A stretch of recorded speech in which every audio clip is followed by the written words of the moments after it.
I moved over here from California. I started shaping in Hawaii. I never shaped before I moved here. I moved here in '92, and I started slowly shaping probably in like '95, just trickling out boards and working for other guys slowly and glassing. I did everything. The cool thing about living in Hawaii is that there's so many good surfers here that even just living here, you just know people that are like famous surfers or whatever. They're just people, obviously, we all know that. There's people that come to you, you have a lot of opportunities, whereas if you live in some town in California or something, you're not gonna have as many chances to work with that kind of level of surfer. And then we have so much surf here, we get a lot of chances to try the boards. John John's the guy that most people know me for, and I started making his boards just when he was 5 years old. You know, that was 16 years ago, so it's been a long time. I personally have adapted what I've been doing mostly based on John John to start with over the last 5 or 6 years at Pipeline, where his boards, he's always ridden small boards for his size anyways, like even his short boards are small for how big he is.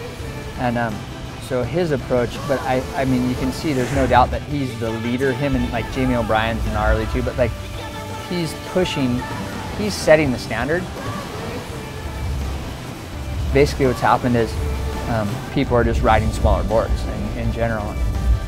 It's shown, it's pretty obvious if you watch like footage from the 90s and footage from today, like what guys are doing in the tube, it's a totally different thing. The way they're taking off, like especially if you're talking about like a wave like Pipeline, where they're not, I mean, different people have different approaches, but the very best guys, the gnarliest guys and the kids, the younger guys that are out there, their approach isn't like, let me get into this wave super early and then set up and get barreled. They're getting in underneath everything. Like they want that gnarly drop. They want all that and to be in the tube the whole way, whereas guys used to kind of drop in, come down to the bottom, fade, and then come back up and then get a barrel.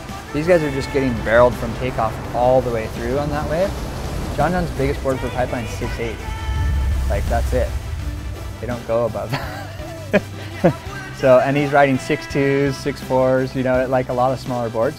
And so those, I think people are following that style of surfing and trying to do what he's doing, and he's leading the way in. I'm super grateful to be doing what I do. And like for all the people that have supported me for all the years, like I just can't thank anyone enough. I feel super lucky, so I just, thanks.